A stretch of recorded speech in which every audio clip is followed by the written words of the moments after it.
Olá, começa agora o Mundo Soja, programa que mostra como este grão tem uma importante participação na cadeia produtiva do Brasil.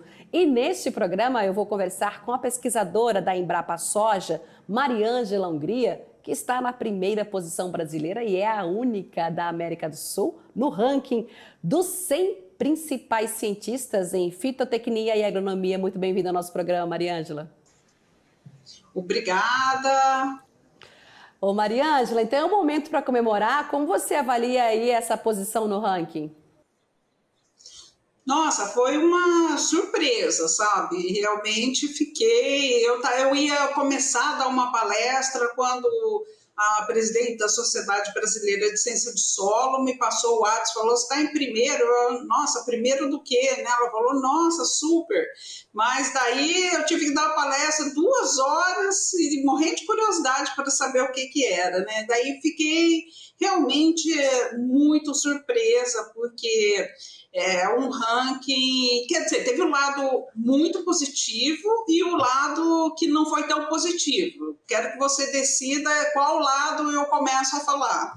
Então vamos lá, Mariângela, vamos explicar mais ou menos como é esse ranking aí em relação aos cientistas em fitotecnia e agronomia, e depois a gente vai para o lado aí da pesquisa, do número de pesquisadores, que eu acho que pode ser por aí, né, a parte um pouco negativa, né? Vamos lá então, tá com você.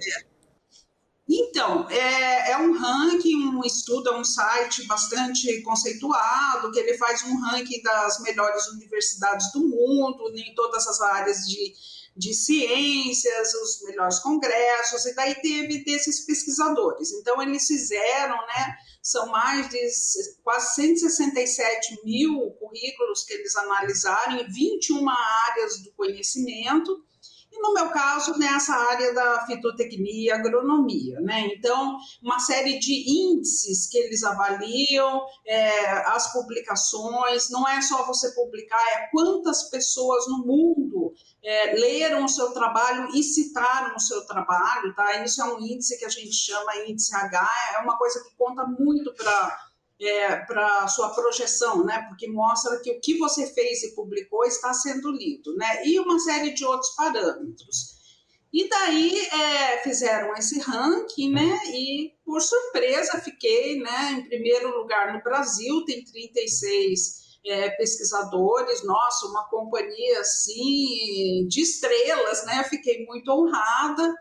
E muito surpresa quando vi, né, porque daí tinha um ranking dos 100 primeiros colocados do mundo, que eu era a única entre os 100 de toda a América do Sul, né? Então, nesse ranking, além disso, né, pouquíssimas mulheres, né? Até proporcionalmente do Brasil, tinha 6 mulheres entre 36 pesquisadores, né? E no mundo, lá entre 100, só tinha 5 mulheres nessa área. Ou seja, uma participação ainda muito pequena, né? Mesmo, Mariângela, o número de mulheres aí na pesquisa. Mostra que o Brasil está um pouco melhor do que no mundo, né? E realmente a gente está vendo assim, a gente tem esse viés um pouco mais feminino na pesquisa no Brasil, incluindo a pesquisa na agricultura, né? Então, daí, mas é surpresa, né? Porque na Europa a gente espera que tenha outras mulheres, porque lá as políticas de igualdade de gênero já estão bem mais avançadas do que no Brasil, né? Mas mesmo assim, no mundo ainda está, nessa área nossa, está pior do que no Brasil ainda. Esse é o lado negativo que você estava no início da nossa conversa? Não era o lado negativo. Não era. O lado positivo é que eu acho que realmente até essa posição, uma entre os 100, isso que eu falo, cada notícia que sai, em que a gente está bem colocado, eu acho assim que olha, é como vencer uma batalha. Vocês não têm ideia do que é ser um pesquisador no Brasil. Eu já trabalhei na Europa, já trabalhei nos Estados Unidos, tenho convênio com laboratórios dos 5 continentes no mundo. E vocês não imaginam o que é. É uma dedicação que a gente tem que ter, porque as coisas aqui são muito difíceis. A gente tem que lutar porque não tem emprego, não tem política pública, não tem... Os reagentes a gente paga um absurdo, a gente paga taxa de importação por reagente para fazer pesquisa. Então, você espera, você ganha um projeto, fica contente lá, você fez um orçamento super enxuto, 100 mil reais, e daí você não recebe 20, manda você fazer a mesma coisa. Então, é muito difícil. Então, é por isso que eu acho que a nossa posição vale muito mais. Eu acho assim que eu fiquei em número 64, mas com certeza o número 64 valeria como 10 se eu tivesse um país desenvolvido. Então, eu acho assim que cada vitória nossa no Brasil deve realmente ser muito considerada, porque a gente se esforça muito mais. E como eu tenho falado, ainda mais nos dias de hoje, a gente não faz pesquisa no Brasil, eu considero que a gente faz milagre, tá? Porque fazer o que a gente consegue com o dinheiro e as condições que a gente recebe não é pesquisa. Eles não consideram ainda a pesquisa como coisa séria no Brasil. É realmente milagre que a gente faz. Isso tudo é muito positivo, tá? Agora, o lado negativo. Posso começar a falar do lado negativo? Vamos lá. Pode falar, sim, Mariângela, que você estava falando essa parte aí, né? Um milagre hoje, né? Você falou de se trabalhar no Brasil aí em relação a todas essas situações aí enfrentadas por vocês. E agora, como você falou, a parte negativa, qual seria essa aí, Mariângela? Olha, a parte negativa é que realmente, assim que eu olhei e fiquei alegre, ao mesmo tempo eu fiquei muito triste. Porque a gente tem essa percepção e fala muito, a gente tem uma propaganda muito positiva do agro hoje, dentro do contexto do Brasil, né? Eu acho assim que os pontos que são apontados, são mostrados na mídia, em geral, são muito positivos, que paga as nossas contas, que tudo. Mas a longo prazo, aonde a gente vai chegar se a gente não tiver pesquisa? A gente teve uma época lá nos anos 70, grande investimento, foi criação da Embrapa, fortalecimento das universidades, a gente conseguiu chegar onde a gente está hoje, mas a gente está sem visão do futuro. E uma prova disso é que o Brasil, que se diz tão importante, né, produtor, celeiro de alimentos e tudo, nós só temos 36 pesquisadores nesse ranking, tá? Então, isso, se você pega lá os Estados Unidos, estava com... porque ao todo, cerca de 2 mil pesquisadores em toda a classificação, considerando-se 2.000, 2.100, tem 530 dos Estados Unidos, tinha 150, quase 130, 140 do Reino Unido, tem Itália, sabe, França, um número muito mais expressivo do que o Brasil. Então, que país é esse? Aonde que a gente quer chegar na agricultura tendo um número tão pequeno de pesquisadores? A gente também fala com muito orgulho, sabe, das nossas universidades. Eu estudei na Exalc, na Federal Rural do Rio de Janeiro. Nossa, tenho o maior orgulho, mas você olha lá no ranking, nossa, acho que até a Universidade de Buenos Aires estava na frente. Isso tudo está refletindo como está sendo desmantelada a pesquisa, o ensino no Brasil. E o que acontece? Sem investimento, sem pesquisa, a gente vai ser meros importadores de tecnologias. Por exemplo, a Suíça, o que a Suíça sabe de agricultura? Tinha mais pesquisador da Suíça nesse ranking de agricultura do que o Brasil. Então, nós vamos passar a ser importadores de tecnologia, né? E nós temos que evoluir. Ontem ainda estava comentando que, quando era criança, falavam muito assim que o Brasil estava atrasado, que nós éramos meros exportadores de minério, né? E hoje, mas pensando aí, bateu aquela reflexão, sabe? Falando, e hoje o que nós somos? Nós somos exportadores, mas exportador de grão, a maioria, sabe? Não, a gente tem que ir muito além disso, a gente tem que ter produtos com tecnologia envolvida, que vão valer muito mais, que vão diminuir essa nossa dependência que a gente tem de exportar grão para a China. Não, a China não quer mais, pronto, acabou. Não, entendeu? Esse negócio, mas não dá carne, sabe? A gente precisa, é uma coisa mais avançada, né? E sem ciência, a gente não vai, a gente vai ficar cada vez com maior dependência até no desenvolvimento tecnológico na agricultura. E Mariângela, diante desse cenário todo aí que você está falando aqui para a gente, você acredita que cada vez mais esse jovem que está ingressando aí, que tem um sonho, né, de chegar ao mercado de trabalho, numa profissão, você acredita então que a profissão, né, pesquisar no Brasil vai ser menos atrativo para esse jovem que está pensando, né, vamos ajudar um país, enfim. Como é que você vê esse cenário aí em relação a esse jovem, né, que está chegando aí no mercado, que pensa em chegar no mercado? Olha, até eu também faço parte da Academia Brasileira de Ciências e a gente vai lançar agora um documento, uma carta aos presidenciáveis, onde a gente cita muito isso. Nós estamos com uma fuga de cérebros impressionante, sabe? Então, eu mesmo tenho alunos que foram embora, estão trabalhando super bem na Itália, nos Estados Unidos, no Japão, entendeu? Agora, são pessoas, essas pessoas que esses alunos nossos são alunos elite, são os melhores, porque para conseguir lá fora um contrato, né, desses, eles são melhores do que todos daquele local. E são, no caso, por exemplo, desses três alunos que passaram todos por universidades públicas, entendeu? Pago pelas pessoas, pela sociedade, um grande investimento, às vezes graduação, mestrado, doutorado, tudo financiamento público para acabar trabalhando no exterior. Só que a gente não pode também criticar, dar dor no coração, mas não podemos, porque eles não têm condições de fazer nada aqui. Então, por exemplo, na Embrapa nós não temos concurso aí há quase 10 anos, as universidades, você vai nas universidades, tem universidade aqui com 60%, 70% de professores temporários, tá? Com contrato de 11 meses para dar aula. Então, assim, a gente não vai chegar a lugar nenhum. A gente está numa das piores situações. Olha, eu já estou com...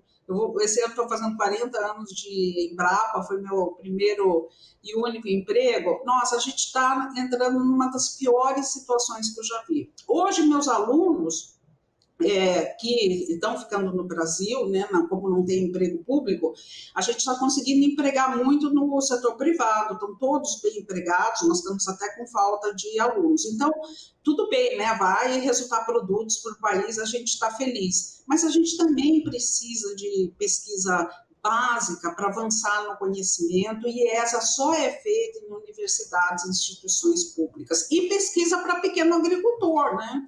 Para sustentabilidade, coisas como o plantio direto, por exemplo, que é um estouro nosso, que é maravilhoso aqui. Não foi do setor privado, isso tudo veio do setor público, que é uma política pública. Então, a gente tem que ter envolvidos do setor público fazendo esse tipo de pesquisa de sustentabilidade. Setor privado, ótimo.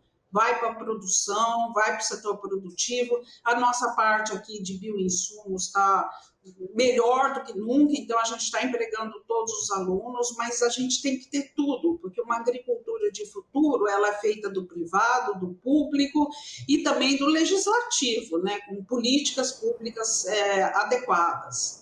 É a participação de todos, né, Mariângela? Agora, você falou aí 40 anos, né, que você está dedicada aí à pesquisa na Embrapa, a Embrapa fazendo 49 anos, não é mesmo? Agora, Mariângela, estava vendo aqui que você tem mais de 500 artigos científicos publicados, livros, capítulos, publicações técnicas, né? E eu queria abordar, falando da sua pesquisa e dessa grande participação aí em conhecimento, em ajuda técnica, né, para ajudar aí a nossa agricultura, o nosso campo. Vamos falar então em relação ao desenvolvimento dos inoculantes, não é mesmo? A base de bactérias que substituem aí os fertilizantes nitrogenados. Hoje, diante desse cenário todo, que você já vinha falando até aqui, inclusive no nosso programa, né? Ano passado, os custos, né? Os altos custos dos fertilizantes. Nesse cenário todo, como é que você vê a participação aí dos inoculantes, a importância deles?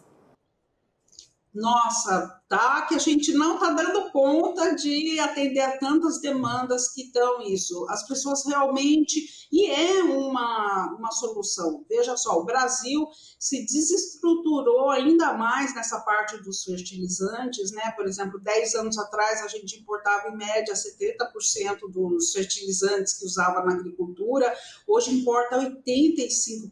Então, nós realmente estamos com uma dependência enorme. Então, mas de épocas de crise, são as épocas que a gente também consegue encontrar as melhores soluções. E uma dessas soluções é o uso racional desses fertilizantes, que inclusive nós não temos, né? E os micro-organismos, mais do que nunca, são nossos super aliados. Por exemplo, a gente tem o caso que eu comentei na entrevista do ano passado, da fixação biológica do nitrogênio na soja. Esses 50 anos de pesquisa no Brasil levaram hoje a esse papel que a gente é líder mundial. Olha, a nossa contribuição estimada, e nem é por nós, até por pesquisadores do exterior também, a nossa soja é a soja que mais fixa no mundo, graças a esse trabalho de 50 anos de pesquisa e desenvolvimento industrial dos inoculantes para a soja. Então, totalmente independente, não precisa colocar nitrogênio fertilizante. A gente fala aqui muito, diz isso em palestra, sai falando para o Brasil, mas o que acontece? O poder de uma palestra, e a gente não tem hoje assistência técnica pública, né? Está muito desmantelada, então é muito vendedor, a gente tinha essa luta em glória do vendedor que chega lá e fala assim, não, mas coloca só 30 quilos de N na sua soja, que ela vai produzir mais, tal. Não produz, é mentira, a gente tem dados científicos mostrando com isso, mas o agricultor acaba lá, 30 quilos, deixa, vou produzir mais. Então, eu acho que, por exemplo, nesse caso da soja, é a hora que daí o agricultor vai falar, não, quem sabe, eu acredito lá no que aquela pesquisadora falou, não vou colocar, né? Então, é a nossa esperança, porque com o preço que está, $2,50 o quilo de dólar, né, com o quilo de N, eu acho que o agricultor dá para pensar em acreditar na gente, né? E fora, para outras culturas, os micro-organismos que a gente desenvolveu, estão aí na prateleira, qualquer agricultor pode encontrar, por exemplo, azospirillum para gramíneas, para milho, para trigo, também para a inoculação da soja, e a gente acabou de compilar aqui 10 anos de ensaios com azospirillum, por exemplo, do milho, e o que a gente viu? Que pode reduzir, se usar a bactéria, 25% do N em cobertura que a gente usa no milho, tá?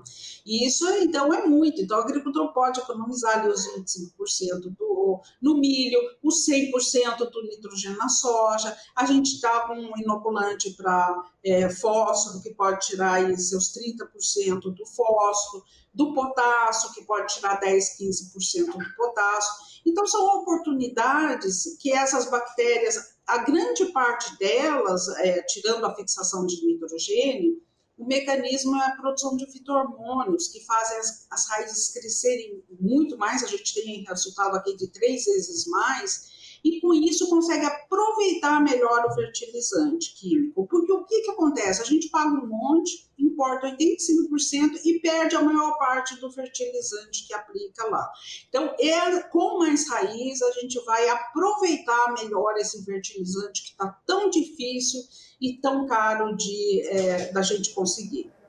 O Mariângela agora me fez lembrar essa caravana aí, Fértil Brasil, da Embrapa. Como é que você avalia todo esse trabalho aí que a gente vem falando aqui em relação ao Plano Nacional de Fertilizantes, da participação dessa caravana aí para chegar até esse produtor aí e conversar com ele para tentar se reduzir aí o uso desses fertilizantes químicos? Qual é a importância dessa conversa direta aí junto ao produtor rural?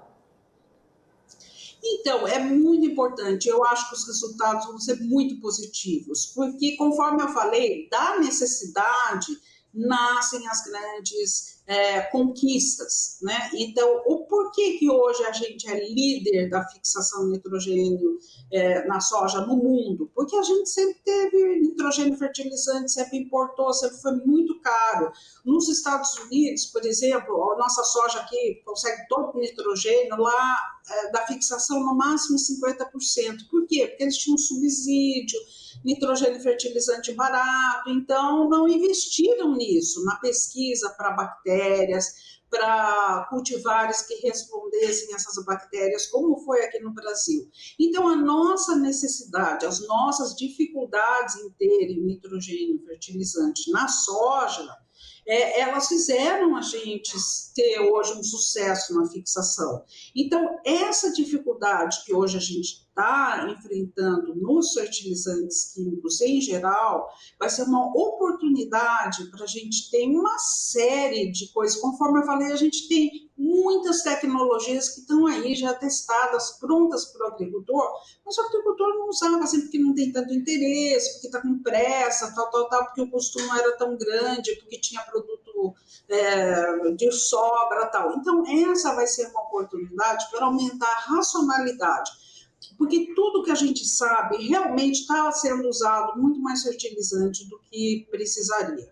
Para ter ideia, o Brasil hoje é responsável por 7,8% aproximado de toda a produção global lá de grãos, e fertilizante é responsável por 8% de todo o consumo mundial. Agora, vem cá, se a gente não usa nitrogênio na soja, se a cana-de-açúcar é uma outra cultura que tem naturalmente micro-organismos que fixam muito nitrogênio, então ela não responde muitas vezes ao nitrogênio, não usa na soja, não usa na cana, onde que está usando, sabe? Então a gente realmente tem um super uso de fertilizantes químicos em diversas culturas e que agora, com a necessidade, essa caravana vai orientar isso, vai poder ser usado mais racionalmente.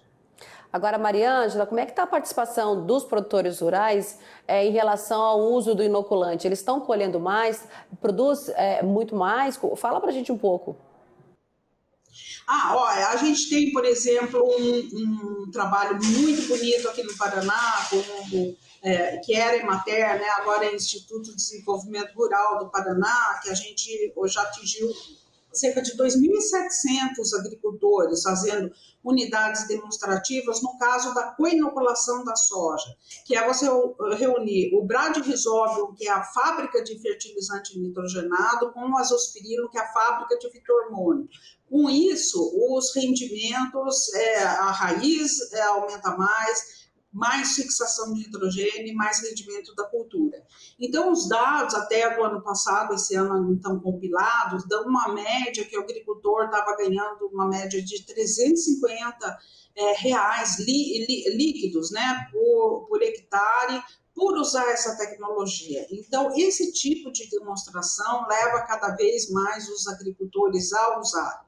Só que tem aquilo, né, assim como a gente fala que a gente já passou do estágio de falar eu faço plantio direto, né? A gente tem que falar eu faço plantio direto com qualidade, que não é só fazer plantio direto, é fazer rotação de cultura, fazer uma série de coisas, é o pacote, né, do plantio direto com qualidade. A mesma coisa é inoculação, né? Não basta lá comprar inoculante e jogar de qualquer jeito. Tem todo o ritual, né? As instruções, e está disponível no nosso site, da Embrapa, várias publicações, de usar as boas práticas de inoculação para colher todos esses benefícios que os agricultores podem tirar de usar micro-organismos na soja, no milho, no trigo. O feijão a gente tem estirpes fantásticas para o feijão, sabe? E ainda uma média no Brasil se usa 25 quilos de N por hectare de feijão. A gente pode tirar tranquilo esses 25. Tem agricultor usando só inoculante que está produzindo 4 mil quilos por hectare lá no Brasil Central. Então, isso é 4 vezes o rendimento médio nacional. Então, tem muito espaço aí para a gente melhorar e aí, quem sabe, né, contabilizar muitos pontos em sustentabilidade, porque reduzir o uso de fertilizantes químicos é muito sustentável e melhorar um pouco a nossa imagem até no exterior, que no exterior nossa imagem de sustentabilidade não anda muito boa não, né? Professora, e essa dica que a senhora falou aí, que não basta inocular, né? Tem que as boas práticas sempre devem estar aliadas a todo esse processo aí quando a gente fala no manejo, né? Agora, em relação ao uso dessa tecnologia, a gente já está encerrando o programa aqui, mas eu queria abordar esse assunto, o uso dessa tecnologia do inoculante, em relação às raízes, ajuda a fixar, a sequestrar o carbono, professora? Ah, sim. No caso, quem promove grande crescimento das raízes são essas bactérias que eu falei que são as fábricas de fito-hormônio. Nós temos aqui resultados, é uma coisa impressionante, sabe? Por exemplo, em pastagens, aumenta 3 vezes o volume da raiz, no milho também. E mais raiz é o quê? A raiz é, como meu professor lá na graduação falava, né? A raiz é a boca da planta.